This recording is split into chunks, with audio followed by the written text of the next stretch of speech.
বিসমিল্লাহির রহমানির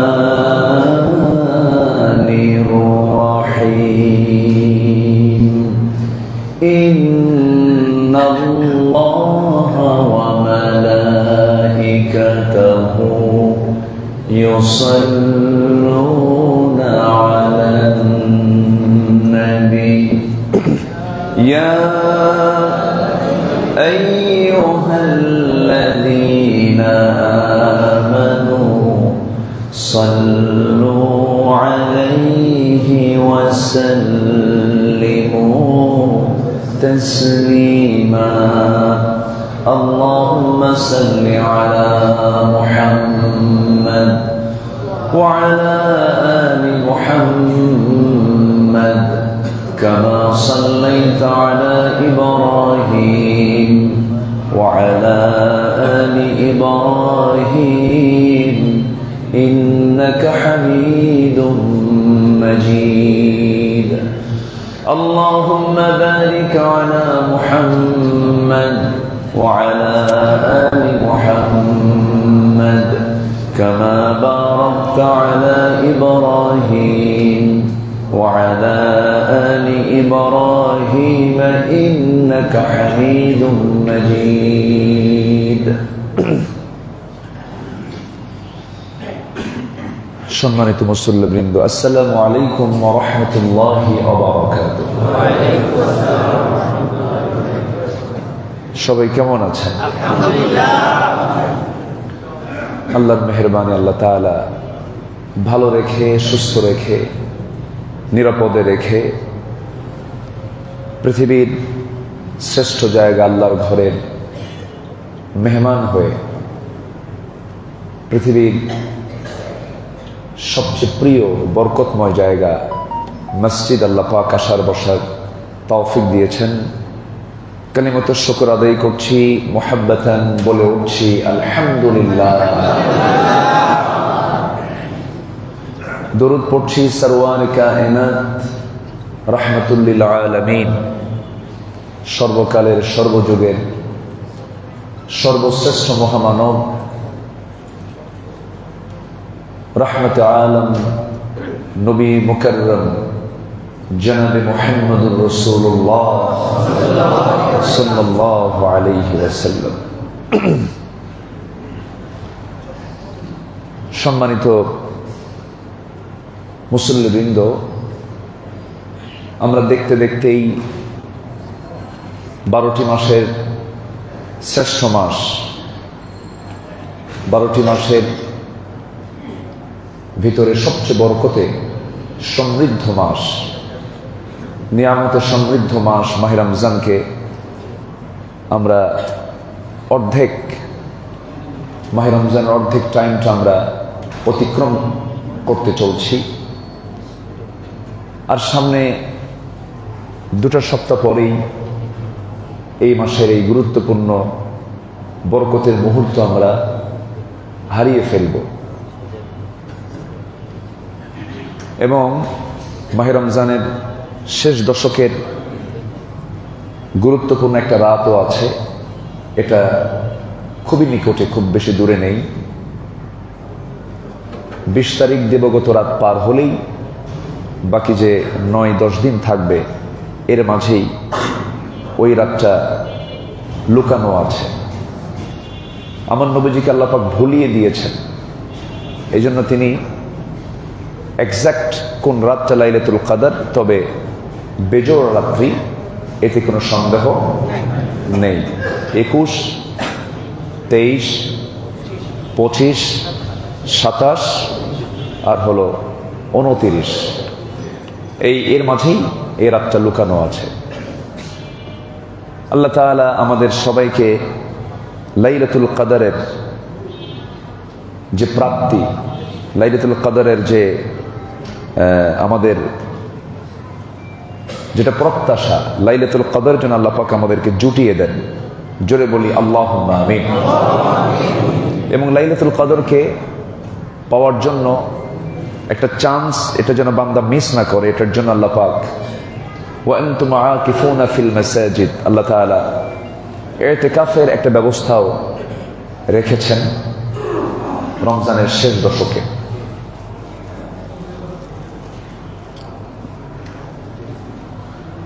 এই রমজানের শেষ দশকটা আমার আপনার প্রত্যেকটা সেকেন্ডকে কাজে লাগাতে হবে। আমি কি মিনিট বললাম না সেকেন্ড বললাম?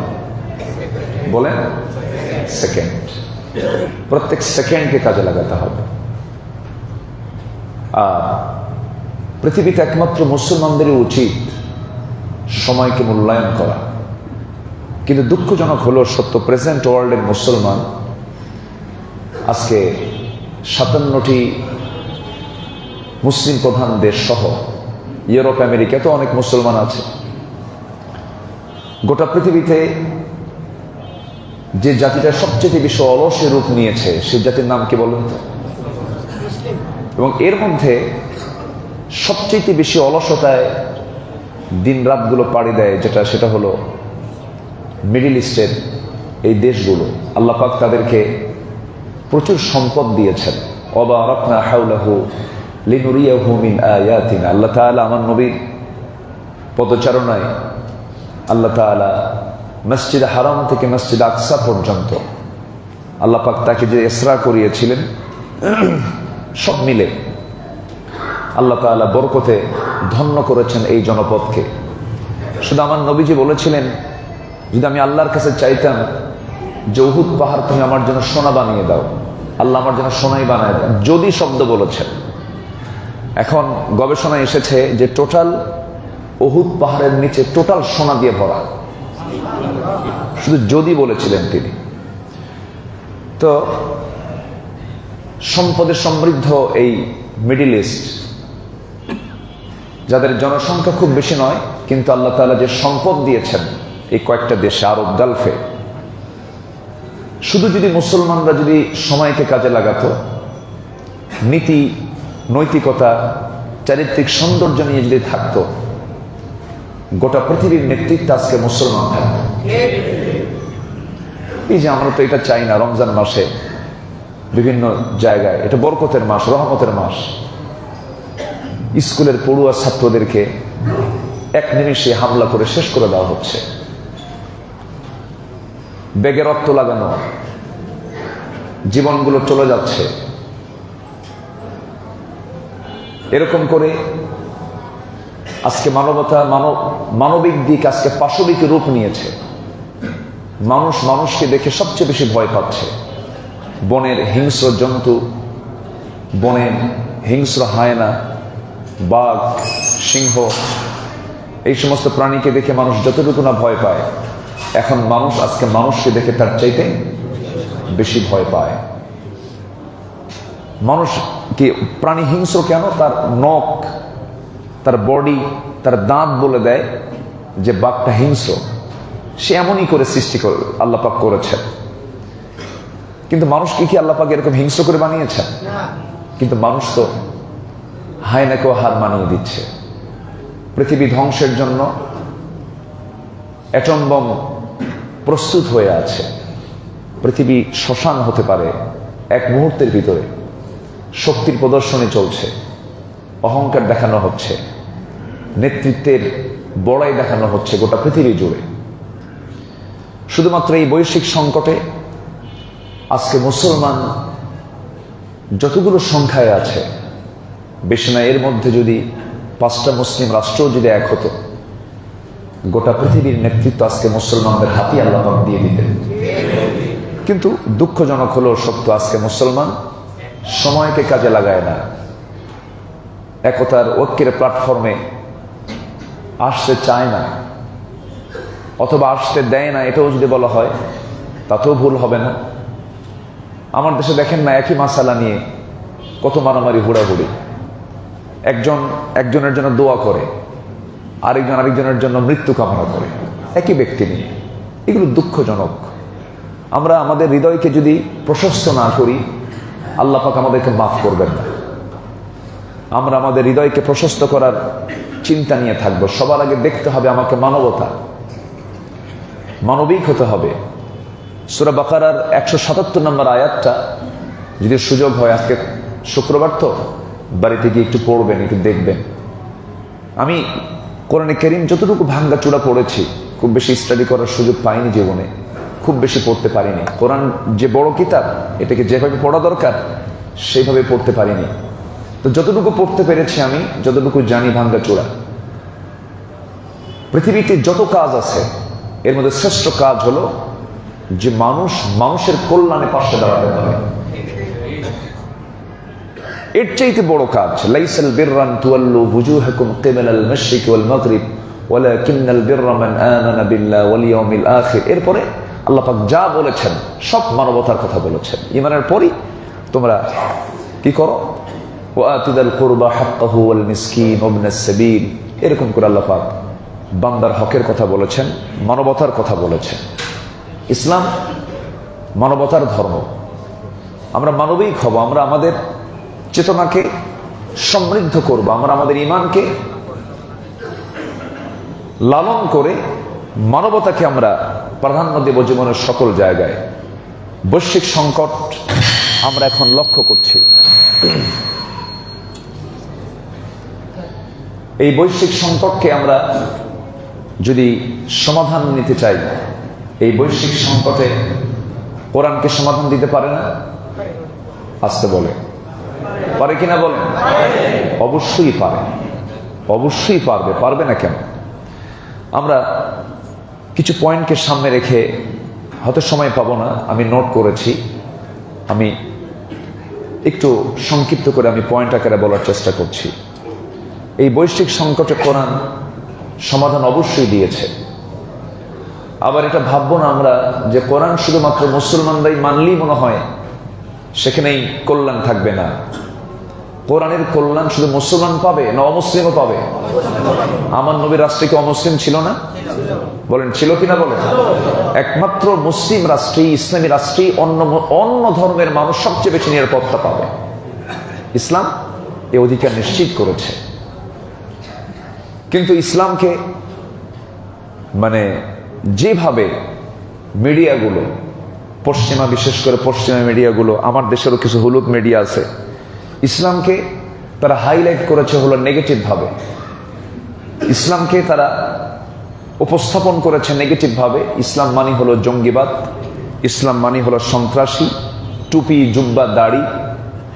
এগুলো বিশ্বের ম্যাক্সিমাম দেশে যখন আপনি ইমিগ্রেশন ক্রস করতে যাবেন, এই দাড়ি, টুপি, এই পোশাকগুলোকে নেগেটিভ সেন্সে নেওয়া হয়। এটার মূল কারণ হলো প্রত্যেকটা মিডিয়া ইসলামকে পজিটিভভাবে উপস্থাপন করেনি। এটার জন্য আমাদের অলসতা দায়ী, আমাদের প্রচেষ্টার কমতি দায়ী। আমরা ইসলামকে হাইলাইট করতে পারিনি ওইভাবে। যেমন করে তারা ইসলামের বিরুদ্ধে তারা যেভাবে প্রচার প্রচারণা চালিয়েছে, সেক্ষেত্রে আমরা অতিশয় দুর্বল। কেন?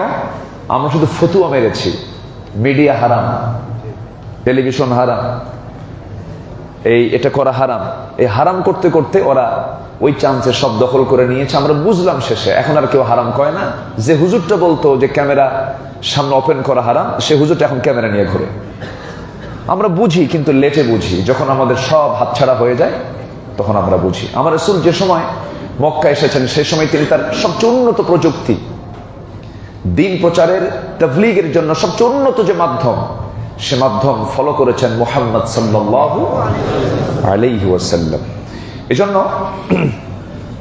এই বৈশ্বিক সংকট মোকাবেলায় 1 নম্বর, গোটা পৃথিবীতে ন্যায় বিচার প্রতিষ্ঠা করতে হবে। এটা আল্লাহ পাক সুন্দর করে একটা আয়াত, সর্বজনীন একটা আয়াত, যে আয়াতটা আমরা জুমার খুতবায় প্রত্যেকটা খতিবের খুতবার ভিতরে আমরা শুনে থাকি। আল্লাহ তাআলা সূরা নিসার 58 নম্বর আয়াত আল্লাহ রাব্বুল আলামিন সুন্দর করে বলছেন। আল্লাহ রাব্বুল আলামিন বলেন, ইন্নাল্লাহা ইয়া'মুরুকুম আন তু'আদ্দুল আমানাতি ইলা আহলিহা ওয়া ইযা হাকাম ইন্নাল্লাহা ইয়া'মুরুকুম আন তু'আদ্দুল আমানাতি ইলা আহলিহা وَإِذَا حَكَمْتُمْ بَيْنَ النَّاسِ أَن تَحْكُمُوا بِالْعَدْلِ إِنَّ اللَّهَ نِعِمَّا يَعِظُكُم بِهِ ইন্নাল্লাহা কানা সামিআন বাসীরা। আল্লাহ রাব্বুল আলামিন এখানে আদেশ দিচ্ছেন, তোমরা কি করো, তোমাদের আহালদের আমানতটাকে তোমরা রক্ষা করো, এবং যখন তোমরা কোনো বিচার করতে যাবে মানুষের মাঝে, আন তাহকুমু বিল আদল, এখানে ন্যায়পরায়ণতাকে প্রতিষ্ঠা করো, আদালতকে সামনে রেখে তার বিচার ফায়সালা করো। এই ঘোষণা কে দিয়েছেন? আজকে গোটা দুনিয়া জুড়ে সবচেয়ে বেশি অনিয়ম যেখানে, সেটা হচ্ছে আদালত। সেটা কোথায় বলেন? সবচেয়ে বেশি অনিয়ম কোথায়? আদালত। আপনি চিন্তা করেন আমরা বিচারটাকে কোথায় নিয়ে চলে গেছে। আমার দেশের দিকে আপনি তাকান, বিচারকের গলা আমরা চেপে ধরেছি, বিচারককে বলি তুই আমার পক্ষে কথা বল, কিন্তু বিচারটা হতে হবে কারো অধীনে না স্বাধীনভাবে? বলেন, কারো অধীন না স্বাধীন? কিন্তু আমার দেশের বিচার কি স্বাধীন না অধীন? অধীন। সম্মানিত ভাইয়েরা, আমরা ইতিহাসগুলো অনেকেই জানি, বহুত আলোচনা শুনেছেন আপনারা। আমার নবীজি বিচার করেছেন এবং বিচারের রায় দেওয়ার সময় বলেছেন যে এই মহিলার তো হাত কাটতেই হবে। এই মহিলা চুরি না করে যদি আমার মেয়ে ফাতিমা চুরি করত, আমি রাসূল নিজের সবার সামনে আমার মেয়ের হাত আমি নিজে কেটে দিতাম। তাহলে আইনটা হতে হবে সবার জন্য কি সমান। তাহলে বৈশ্বিক সংকট দূর হবে। এক নম্বর হলো আল্লাহর ফয়সালা। কোরআন বলছে গোটা বিশ্বে ন্যায় বিচার প্রতিষ্ঠা করতে হবে। এক, বিশ্বে শান্তি প্রতিষ্ঠা করতে হবে। আল্লাহ পাক কোরআনে এটার ফয়সালা দিচ্ছেন। আমরা রমজানকে পেলাম, কিন্তু রমজান মাসকে আমরা রক্তাক্ত পাচ্ছি। জানেন, ইরানের ওই হামলায় বাচ্চাগুলো মারা যাচ্ছে। 160 জন বাচ্চা এট এ টাইম স্কুলে হামলা করা হলো, ব্যাগটা রক্তে রঞ্জিত। ওই ছোট্ট বাচ্চাটা জানে না আমি পৃথিবীতে কেন আসছে, সে জানেও না। ছোট্ট মানুষ বোম্বিং করে মিসাইল মেরে উড়ায় দিল। শিশুরা দুনিয়া থেকে বিদায় হলো। তবে হ্যাঁ, পৃথিবীতে আজকে যারা জুলুম করছেন, অত্যাচার যারা করছে, তাদের শাস্তি কিন্তু পৃথিবীর আদালত পরিপূর্ণরূপে দিতে পারবে না। কারণ ডব্লিউ বুশ ইরাকে হামলা করে লাখ লাখ মানুষকে মেরেছে। কয়জন? একজন নেতা, একজন লিডার লক্ষ লক্ষ ইরাকিকে হত্যা করলো। আচ্ছা বলেন তো, একটা মানুষকে মারলেই তো তার রায় কি হবে বলেন তো? তাকে হত্যা করে শেষ করে দাও, একবার মারতে হবে একটা মানুষকে মারলে। ও মারছে লাখ লাখ, ওর শাস্তি আপনি দিবেন কেমনে বলেন দুনিয়াতে? সুম্মা লা ইয়ামুতু ফিহা ওয়ালা ইয়াহইয়া, জাহান্নামের মধ্যে নিয়ে তাকে এমন শাস্তি দেওয়া হবে, সেই শাস্তিটাই হবে হচ্ছে এই দুনিয়ার এই অপকর্মের মূল পাওনা। আল্লাহ পাকই তাকে শাস্তিটা দিতে পারবেন। সম্মানিত ভাইয়েরা, আবার যুদ্ধ টুদ্ধ কইরা কয়েক বছর পরে বলল যে আমাদের ইরাকে হামলাটা ছিল ভুল, তাই না? ভুল ছিল। তাহলে তারাই হামলা করলো, তারাই মানুষকে মেরে ফেলে আবার বলে ফেললে এই হামলাটা করা কি ছিল? ভুল ছিল। সম্মানিত ভাইয়েরা, এই বৈশ্বিক সংকটে আমরা আল্লাহর কোরআন থেকে যদি সমাধান নিতে চাই, এক নম্বর হচ্ছে ন্যায় বিচার প্রতিষ্ঠা করতে হবে। এটা আল্লাহ পাকের কথা। কোরআন আল্লাহ পাক সবার জন্য দিয়েছেন। কোরআনের মেসেজ এক নম্বর, তোমরা সুবিচার প্রতিষ্ঠা করো, বিচার সবার জন্য কি করো? সমান নিশ্চিত করে ফেলো। নাম্বার 2 হলো বিশ্বের শান্তি প্রতিষ্ঠার জন্য কি করতে হবে? ভাই ভাই হয়ে যাও। আমরা কি ভাই ভাই না শত্রু শত্রু? বলেন বলেন, শত্রু। হিন্দু কি আমাদের, বলেন, মানে আমাদের 2 চোখ, হিন্দু ভাইদের কয় চোখ? বলেন বলেন। আমাদের 2 কান, তাদের কয় কান? 2 কান। আমাদের মাথা একটা, ওদের মাথা কয়টা? একটাই। আমাদের 2টা হাত, ওদের কয়টা হাত? 2টা হাত। শুধু তফাৎ হলো তার মধ্যে ঈমান আছে আর আমার মধ্যে কি নাই? ঈমান নাই। আল্লাহ পাক কি বলেছেন যে আমি শুধু মুসলমানকে সম্মানিত করেছি না, ওয়ালাকাদ কাররামনা বানি আদম, আমি আদম সন্তানকে সম্মান দিয়েছি। যে হিন্দু কি আদম সন্তান না? আসতে বলে আদম সন্তান কিনা বলে? আদম সন্তান। তাহলে এজ এ ম্যান হিসাবে, মানুষ হিসাবে সবাইকে সম্মান করা, এটা কার হুকুম? আল্লাহর হুকুম। এটা আপনি একজন অন্য ধর্মের মানুষকে অন্যায়ভাবে মারবেন, সে অন্য ধর্মের মানুষ না, ইসলাম এটাও বলে না। ইসলামই একমাত্র বিধান যার কাছে মানুষের নিরাপত্তা সবচাইতে বেশি, সবচেয়ে বেশি নিরাপত্তা। আমার নবীজি যতগুলো যুদ্ধ করেছেন, কোন যুদ্ধ কিন্তু আমার নবীজি একা আগে যাননি, তিনি আগে আক্রমণ করেননি। ইসলাম অফেন্সিভ নয়, ইসলাম ডিফেন্সিভ, এটা মাথায় রাখবেন সবসময়ের জন্য। ইসলাম কখনো অফেন্সিভ নয়, ইসলাম ডিফেন্সিভ। ইসলাম কখনো আগে আক্রমণ করতে বলে না, প্রতিরোধ করতে বলে। আমার নবীজির হাতে একটা মানুষও কিন্তু মারা যায়নি। ইতিহাসটা আপনাদের অনেকে হয়তো জানা নেই, আমার নবীজির হাতে কিন্তু কোনো মানুষ মারা যায়নি। তিনি প্রতিহত করেছেন, তিনি ফেস করেছেন।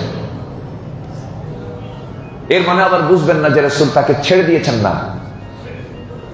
আমার নবীজি শক্ত ভূমিকায় রেখেছেন, সাহাবায়ে কেরাম ভূমিকা রেখেছেন, কিন্তু অল্প সময়ে সবচেয়ে কম রক্তপাতহীন বিজয় ইসলাম উপহার দিয়েছে। আল্লাহু আকবার। তৃতীয় বিশ্বযুদ্ধে এডলফ হিটলার, শুধু এডলফ হিটলার একা গ্যাস চেম্বারে 60 লক্ষ ইহুদিকে গ্যাস চেম্বারে তুলে একজন এডলফ হিটলার 60 লক্ষ ইহুদিকে হত্যা করেছে। কত লক্ষ? 60 লক্ষ। তাহলে দেখেন ওদের ইতিহাস দেখেন।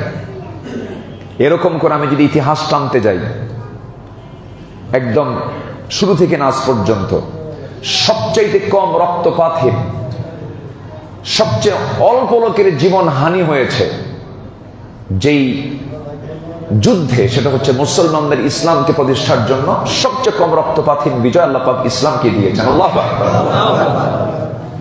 সম্মানিত ভাইয়েরা,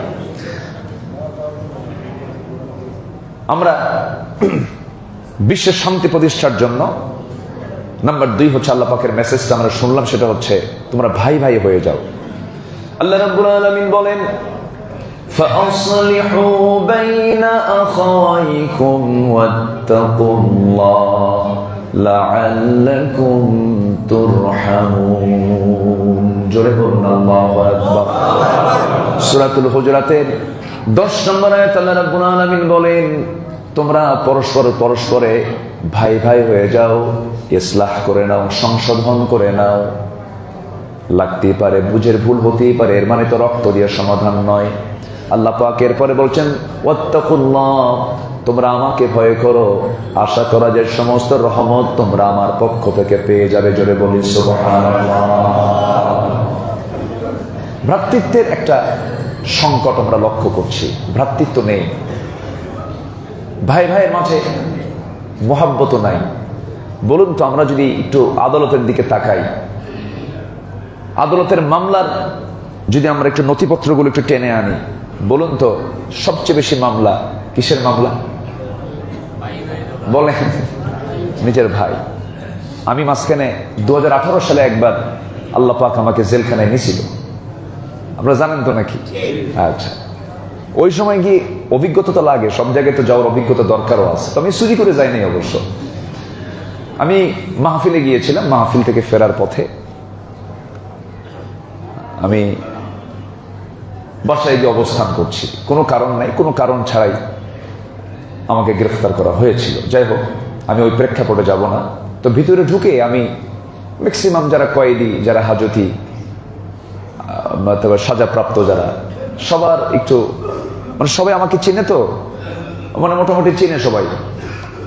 তো আমি এই গড় এভারেজ করে দেখলাম ম্যাক্সিমাম মামলা হচ্ছে জমাজমি কেন্দ্রিক ভাই ভাই মামলা, ভাই ভাইয়ের সমস্যাগুলো বেশি।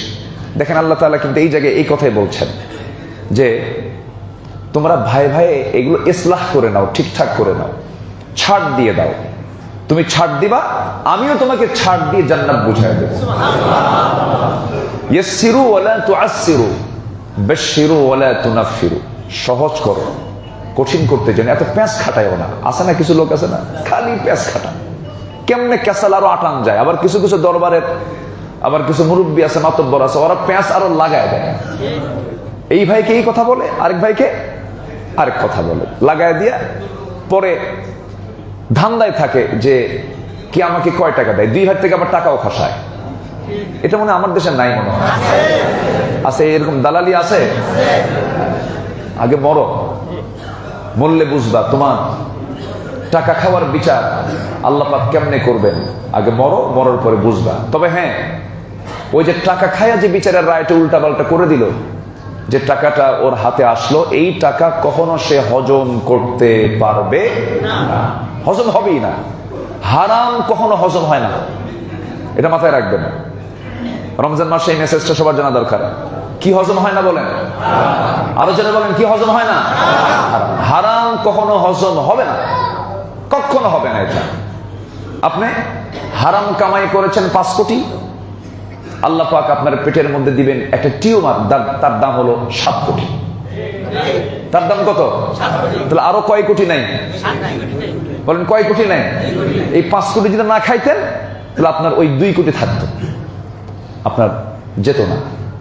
হারাম আপনার শরীর থেকে বের করে নিয়ে যাবেই, আপনি আরাম পাবেন না। কুলু মিন তাইয়্যিবাত, তোমরা পবিত্র থেকে, পবিত্র রিজিক থেকে তোমরা কিছু খাও। আমি যা দিয়েছি হারাম কিছু খেও না, আমি তোমাকে বরকতে ধন্য করব। আচ্ছা, বেশিতে বরকত না অল্পতে বরকত? হ্যাঁ, আমরা কি আল্লাহর কাছে বলি আল্লাহ তুমি আমরা অল্পই দাও, এরকম বলি? আমরা আল্লাহকে বলবো আল্লাহ তুমি আমাকে বরকতময় রিজিক দাও, সম্মানজনক রিজিক দাও। আল্লাহ কবুল করুন, জোরে বলি আমিন। আল্লাহ পাক রিজিক কিন্তু চাইতে বলেছেন। যেরকম একটা পানি আছে, শুধু একটা কূপের পানি, যে কূপের পানি দাঁড়িয়ে পান করতে হয়, বলেন জমজম। পানি কি বন্ধ হয়েছে? চালু আছে না নাই? গোটা পৃথিবীর মানুষ কিন্তু খায়। আমার বাড়িতেও আমি অন্তত জমজমটা রাখি, মিক্স করে হলেও খাই, চেষ্টা করি। তো এই জমজম কূপের পানি পান করার একটা দোয়া আছে, এখানে রিজিকের কথা আসছে। আল্লাহুম্মা ইন্নী আসআলুকা ইলমান নাফিআ ওয়া রিজকান ওয়াসিআ ওয়া শিফাআন মিন কুল্লি দাঈ। আল্লাহ তুমি আমাকে উপকারী জ্ঞান দাও। কি জ্ঞান দাও? উপকারী জ্ঞান। মানে উপকারী জ্ঞান মানে কি? যে এমন জ্ঞান দাও যে জ্ঞানটা আমি অর্জন করলে পরে আমি তোমাকে চিনতে পারবো, তোমার জান্নাত চিনতে পারবো, তোমার জাহান্নাম চিনতে পারবো, এমন উপকারী জ্ঞান তুমি আমাকে দাও। পৃথিবীতে যে বিমান যে বানাইছে, যদি আমরা ইতিহাস ঘাটতে যাই তাহলে হয়তো দেখবো যে এটা কোনো মুসলমান বানায়নি। এটা কি রাইট ভ্রাতৃদ্বয়, হ্যাঁ রাইট ভ্রাতৃদ্বয় তারা বানাইছে। এরপরে আমরা যদি আলবার্ট আইনস্টাইনের দিকে তাকাই, গ্যালিলিও, ডাল্টন, এরপরে এরকম করে আরো যে বড় বড় যে বিজ্ঞানীগুলো আছে, Marconi, Faraday, James Watt, Copernicus, এই যে বড় বড় বিজ্ঞানীগুলো আছে, এগুলো কিন্তু কেউ মুসলমান না। কিন্তু এর মানে কি আমরা ভাববো যে সব জ্ঞান আল্লাহ ওদের কি দিছে? না, এটা তো বস্তুগত জ্ঞান। এরকম জ্ঞান তো আল্লাহ পাক একটা পাখির মধ্যেও দিয়েছেন। এই যে বাবুই পাখি, সেই সুন্দর করে ওই কি গাছে, তাল গাছে বাসা বাঁধে, কি সুন্দর করে তার প্রস্তুত প্রণালী, তার আর্কিটেক্ট, ইঞ্জিনিয়ারিং, তার মানে আপডেট টেকনোলজি, তার প্রযুক্তি কি, তার প্ল্যান গুলো কি, নিখুঁত প্ল্যান। এই নিখুঁত প্ল্যানে এই বাবুই পাখি যে বাসাটা বানালো, বলেন তো এই ছোট্ট মাথা দিয়া, মোটর দানার মতো তার ব্রেন, এই ছোট্ট মোটর দানার ব্রেন দিয়ে যে বাসাটা সে বানালো, পৃথিবীর সকল মানুষ এক জায়গায় হয়েও কি এরকম একটা বাসা কেউ বানাতে পারবে?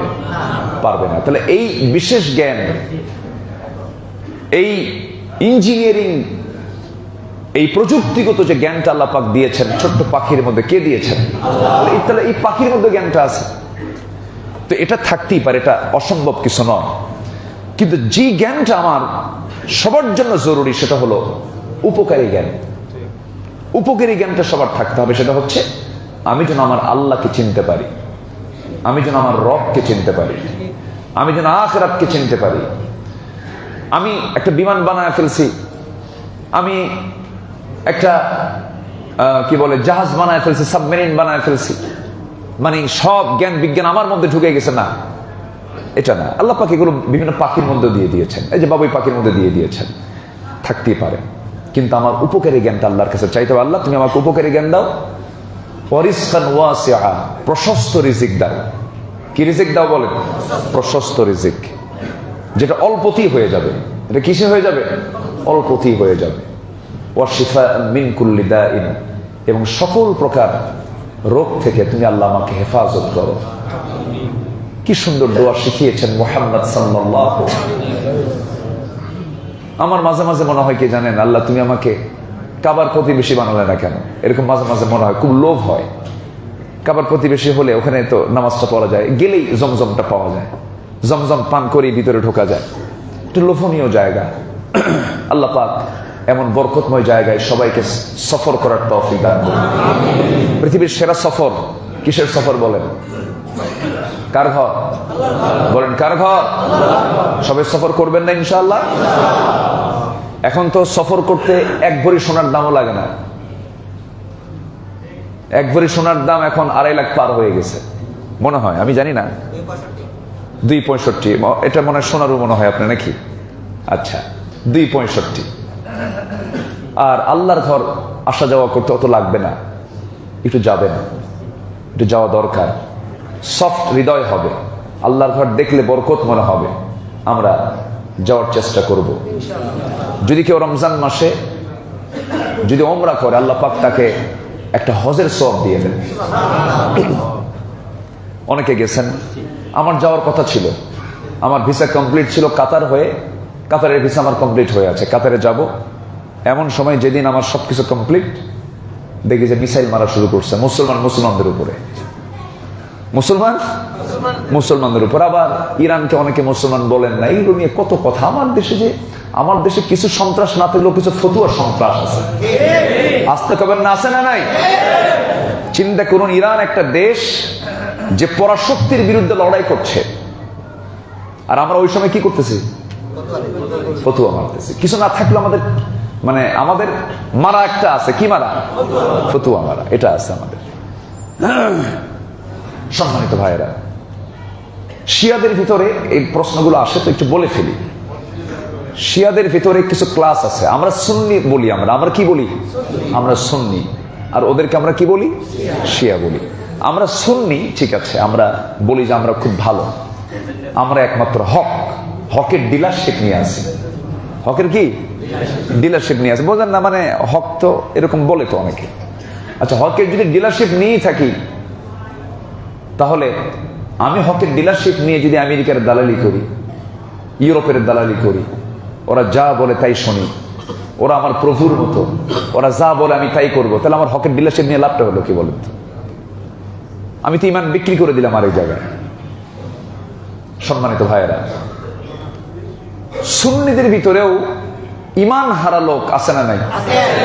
আছে কিনা বলেন? যারা কবর পূজা করে, ওরাও সুন্নি। ওরা কয় আমরা গরম সুন্নি, খাঁটি সুন্নি।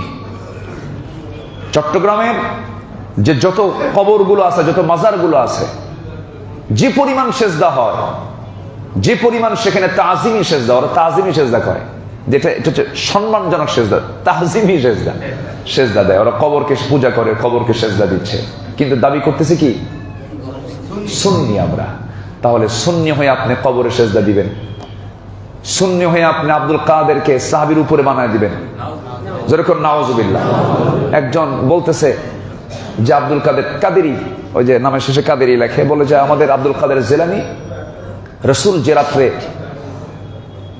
মেরাজের জন্য মক্কা থেকে উম্মে হানির ঘর থেকে বের হয়ে যখন বোরাকে চড়বেন, সেই বোরাকে চড়ার পথে বোরাকের পিঠে ওঠার সময় যার কাঁধে পা রেখে তিনি বোরাকে চড়েছেন, সেই কাঁধটা হলো আব্দুল কাদের জিলানী। যেরকম নাউজুবিল্লাহ।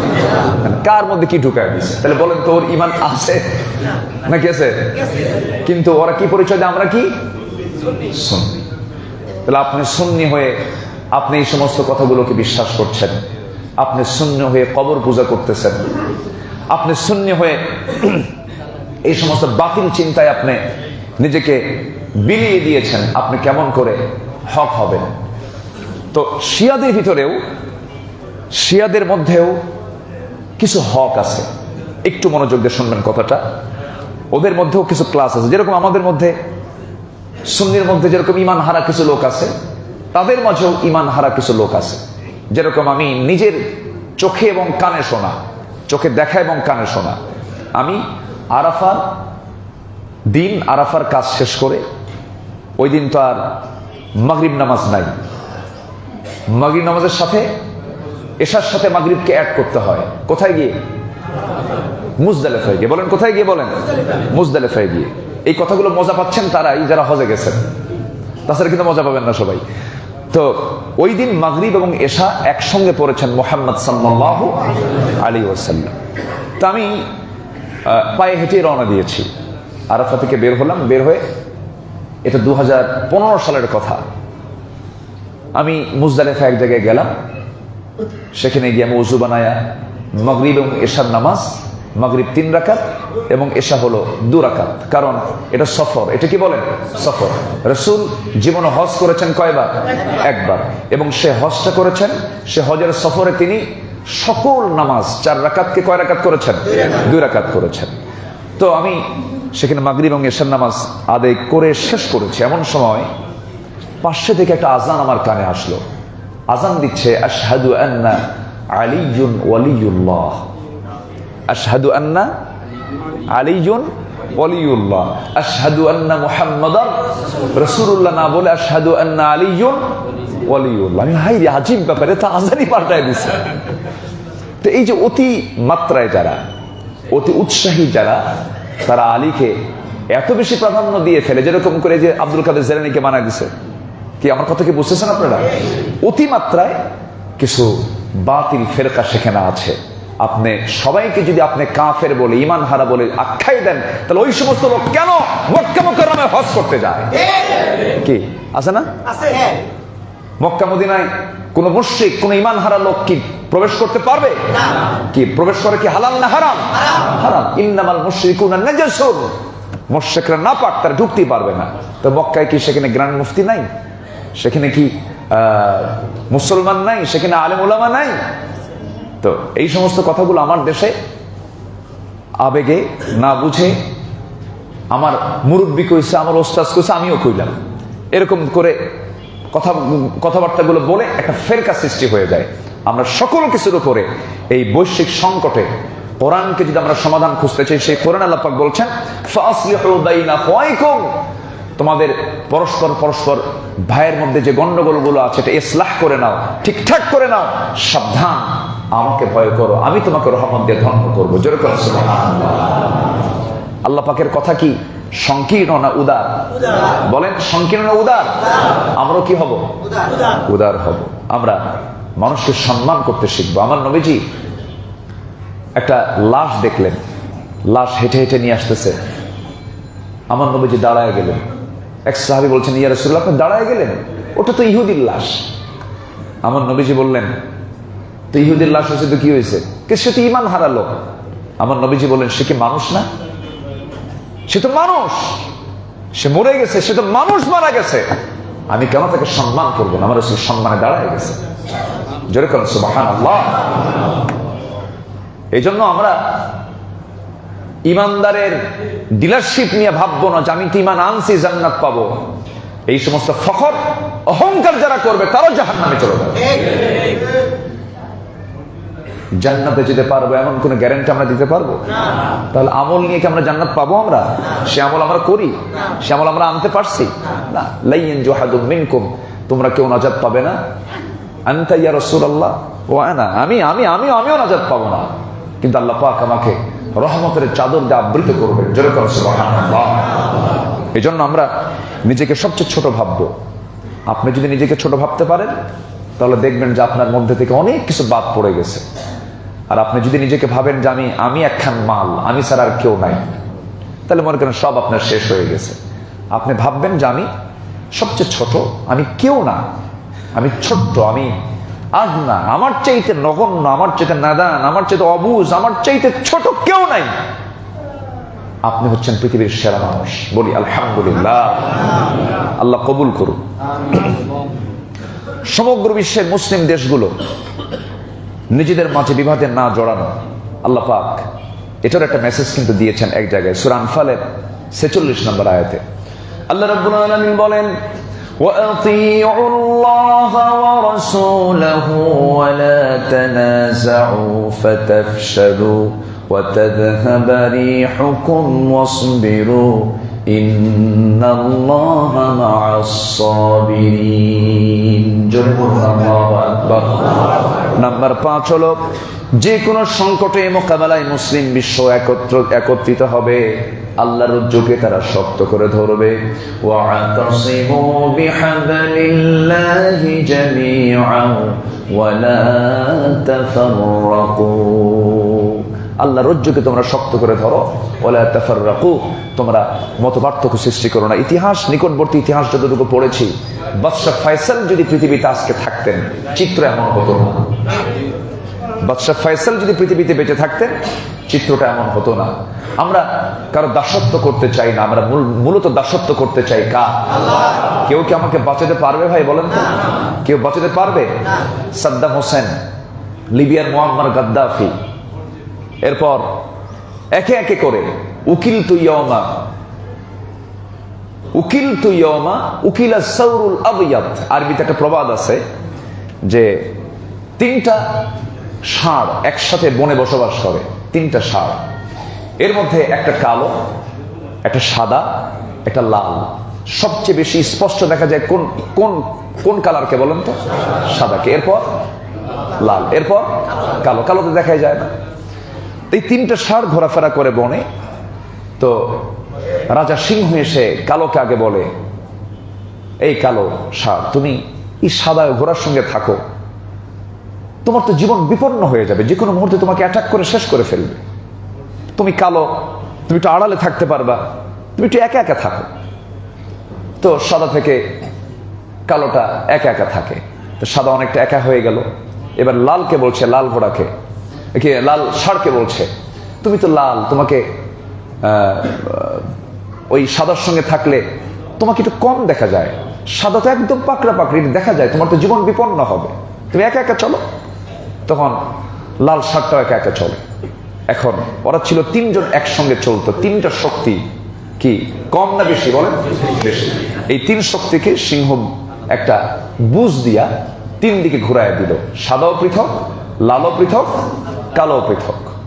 তো আগে সাদাকে খাইছে, সাদাকে খাওয়ার পর লালকেও খাইছে।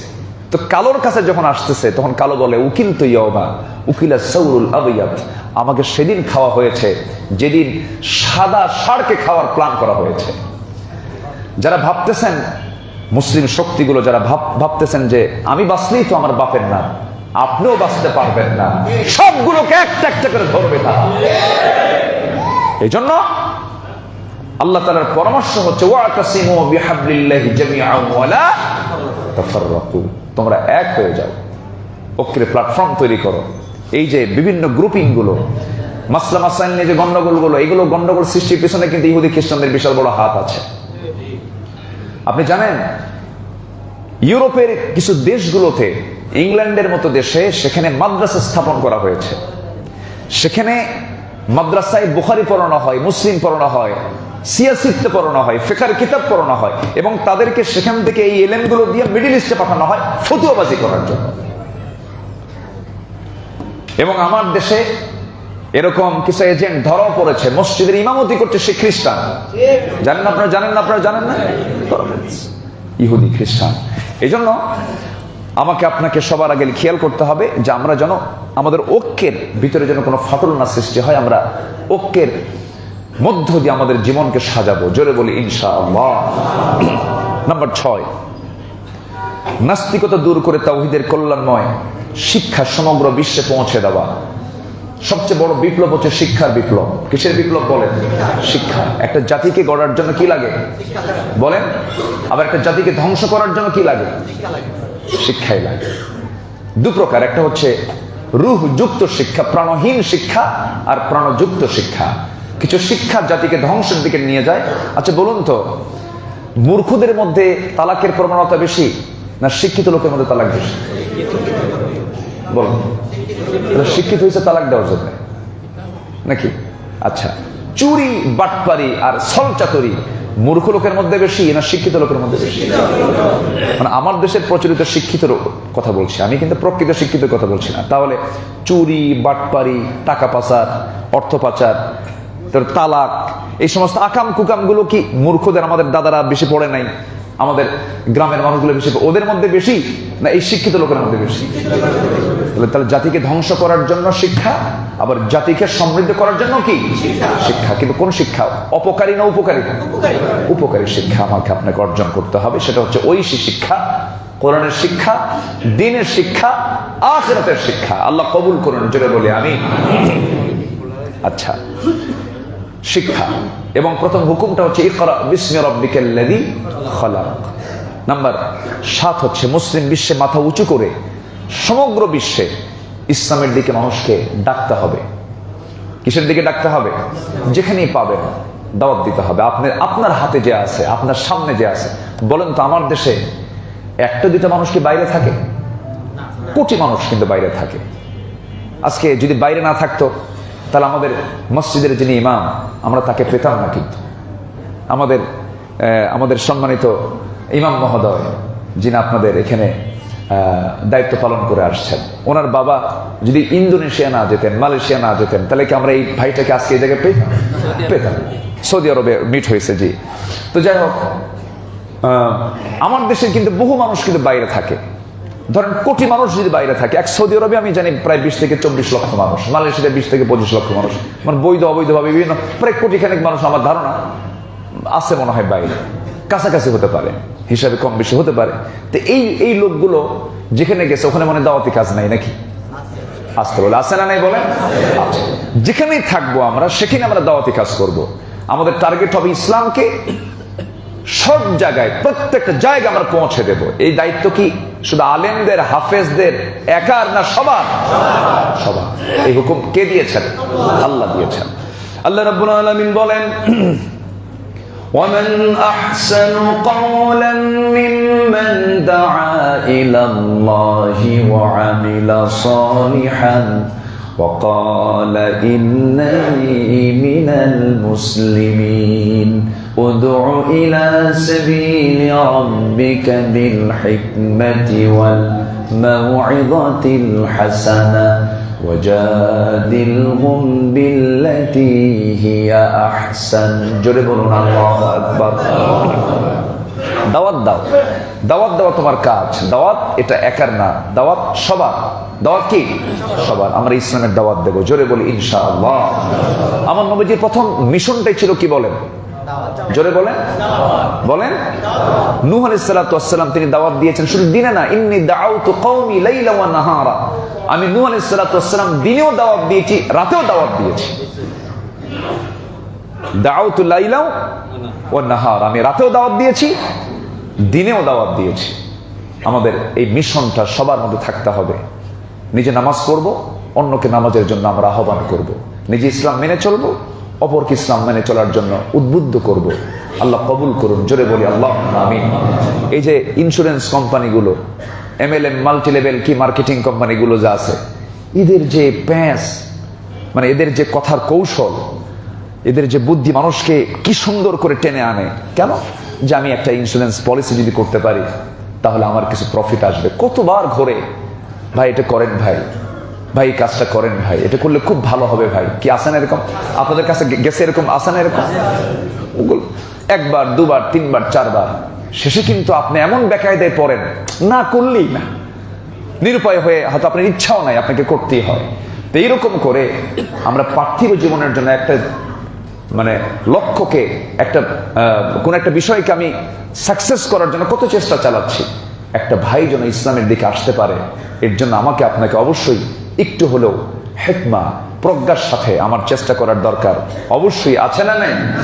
দাওয়াতের শক্তি হচ্ছে উদউ ইলা সাবিলি রাব্বিকা বিল হিকমা, প্রজ্ঞার সাথে। এর মানে কিন্তু এটা না, হিকমত মানে কি এটা বুঝবো না যে হককে আড়াল করা, হককে হাইলাইট করব আমি, কিন্তু প্রজ্ঞার সাথে, অত্যন্ত যোগ্যতার সাথে আমি ইসলামকে তার সামনে উপস্থাপন করব। এটা হচ্ছে প্রজ্ঞা।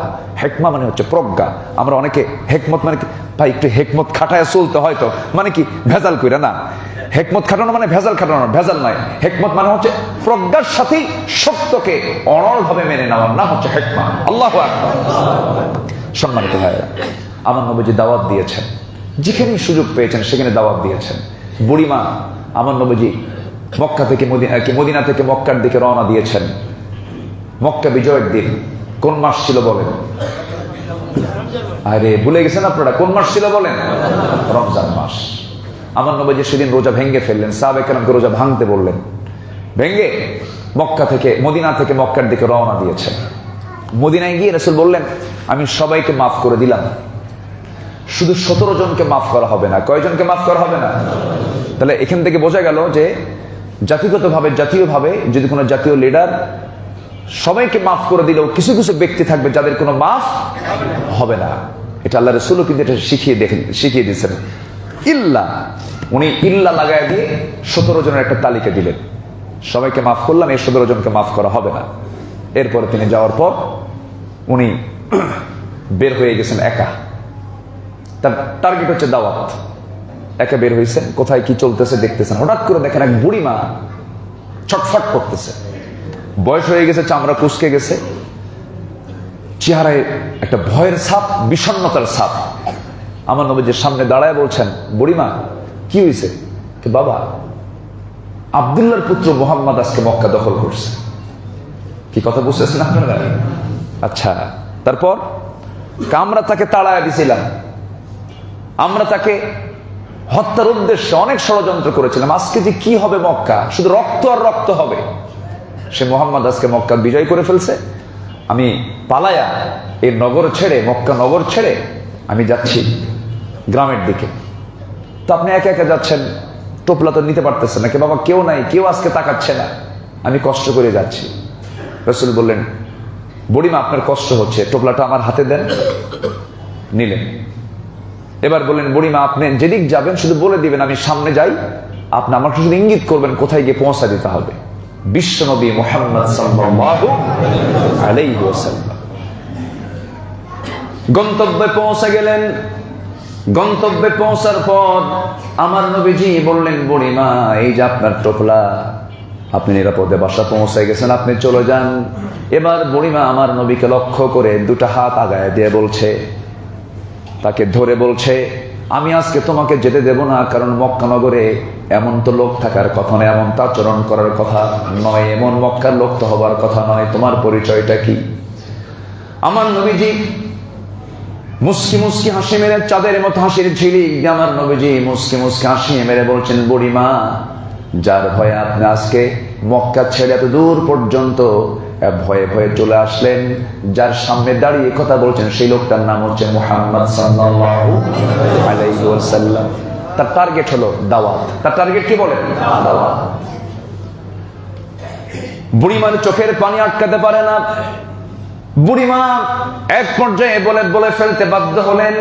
কওমের সব লোকগুলোকে ডাক দিয়ে বলছেন, শোনো, আমরা যার ভয়ে এত দূর পর্যন্ত ভয়ে চলে আসলাম, এই লোকটা যেমন সুন্দর চরিত্র হতে পারে, আমাদেরকে মিসগাইড করা হয়েছে, ভুল বলা হয়েছে। আমরা আর দেরি করলাম না, পড়লাম আশহাদু আল্লা ইলাহা ইল্লাল্লাহু ওয়াহদাহু লা শারীকা লাহু ওয়া আশহাদু আন্না মুহাম্মাদান আবদুহু ওয়া রাসূলুহু। আল্লাহু আকবার। আমরা দাওয়াতি কাজ করব, আল্লাহ কবুল করুন, জোরে বলি আমিন। আমাদের টার্গেট হচ্ছে ইসলাম আলো। ইসলাম কি? যেখানে ইসলাম যাবে সেখানে কি দূর হয়ে যাবে? অন্ধকার দূর হয়ে যাবে, আলো দিয়ে আলোকিত হয়ে যাবে। আল্লাহ কবুল করুন। আমার নবীজি সর্বক্ষণ তার টার্গেট ছিল দাওয়াতি কাজ করা। তিনি খুতবা দিতেন মিম্বারে দাঁড়িয়ে। তো তার আগে তিনি একটা গাছের কাণ্ড, গাছের যে গোড়া কি বলে বলেন তো? মূল যেটা, গুড়ি, হ্যাঁ গুল যেটা, এরকম একটা কাণ্ডের উপরে উনি মাঝে মাঝে হেলান দিয়ে কথা বলতেন। তো মেম্বার যখন প্রস্তুত করা হলো, তখন ওই গুড়িটা, মরা কাঠের ওই কাণ্ডটা সরিয়ে দেওয়া হলো। আমার নবীজি যখনই তিনি এটা চেঞ্জ করেছেন, চেঞ্জ করার সঙ্গে সঙ্গেই শুনতে পেলেন ওই কাঠের গুড়ি থেকে কান্নার আওয়াজ। গুড়িটা কাঁপতেছে, রসুল আমাকে ভুলে গেল। আল্লাহু আকবার বলো। একটা মরা গাছের কাণ্ড রসুলকে বলে না, রসুলের শোকে শোকাহত হয়। আমি আপনাদেরকে একটু বলতে চাই, রমজান পেয়েছি তো, একটা সফট মান্থ, এটা নিজেকে মাইন্ডকে সফট করার জন্য একটা অনন্য মাস আমরা পেয়েছি। আচ্ছা, আপনার কি মনে আছে সর্বশেষ আমরা আল্লাহর ভয়ে, নবীর ভয়ে সর্বশেষ কোন দিন কেঁদেছি আমরা? যদি মনে থাকে আমরা বড় ভাগ্যবান। নবীর মোহাব্বত এবং আল্লাহর মোহাব্বতে আমরা মাঝে মাঝে একটু চোখের পানি ফেলে কাঁদবো। এই চোখের পানি কি আল্লাহ পাক কাঁদার জন্য দেননি? বলেন আচ্ছা, দেননি? তাহলে আমরা পরিবারের জন্য কাঁদবো, সন্তানদের জন্য কাঁদবো, কত কির জন্য কাঁদি, অভাবে পড়লে কাঁদি, বিপদে পড়লে কাঁদি, অসুস্থ হলে কাঁদি। কিন্তু কাঁদার যেহেতু একটা অপশন, তাহলে এই কান্নাটা এক নম্বর অপশনে রাখা উচিত কার জন্য? নম্বর 2 হচ্ছে মুহাম্মদ সাল্লাল্লাহু। আমি হাদিস আজকে পড়েছি এর আগেও। আমার নবীজি যখন এই কাঠখণ্ড থেকে সরিয়ে গিয়ে অন্য মেম্বারে দাঁড়িয়ে যখন খুতবা দিলেন, আমার নবীজি শুনতে পাচ্ছেন, রাসূল বললেন, সাহাবীরা, আমি এই কাঠখণ্ড থেকে আমার হেলানটা, আমার পিঠটা সরায় নিয়েছি। এই কাঠখণ্ড মরা কাঠটা আমার জন্য কাঁপতেছে। আমরা নবীর মোহাব্বতে নিজেকে উজাড় করে দেব, আল্লাহর মোহাব্বতে নিজেকে উজাড় করার চেষ্টা করব। সাইয়্যিদনা বেলাল রাদিয়াল্লাহু তাআলা আনহু আমার নবীজির ইন্তেকালের পর কোনদিন মদিনার মসজিদে আজান দেননি। বলা হলো, আপনি আজান দেন না কেন? কেন আমি আজান দিতে পারবো না। কেন? রাসূলকে দেখে দেখে আজান দিয়েছে, রাসূল নাই, আমি আজান দেব না। মদিনায় থাকতেও পারেন নাই তিনি, মদিনা থেকে বহু দূর চলে গিয়েছিলেন। আসুন না, আমাদের কান্নাটা, আমাদের আবেগটা, আমাদের মোহাব্বত গুলো এক নম্বর বরাদ্দ করি আল্লাহ এবং রসুলের জন্য। আল্লাহ কবুল করুন, জোরে বলে আল্লাহুম্মা আমিন। আমি অনেক সময় আজকে বাড়িয়ে নিয়েছি, কথা বলেছি অনেক লম্বা। রোজার দিনে এমনি সবার মেজাজ খিটখিটে হয়ে যায়, বিশেষ করে আসরের পরে বলে, শোন, রোজা আসি নহলে খাইয়ে ফেলাতে। দেখছেন, রোজা আসি নহলে কি খাইয়ে ফেলাতে।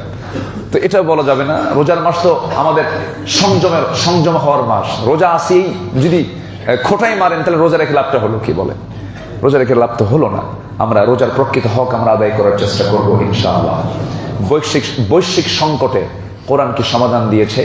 12টা পয়েন্ট ছিল, আজকে আমি 7টা পয়েন্ট বলতে পারলাম। আরো লম্বা আলোচনা ছিল, পারলাম না। আজকে যতটুকু হয়েছে বলে ফেলি আলহামদুলিল্লাহ, জোরে বলি আলহামদুলিল্লাহ। সম্মানিত ভাইয়েরা, এখানে তারাবির নামাজ চলছে, হাফেজ সাহেবরা তারাবির নামাজ পড়ানো।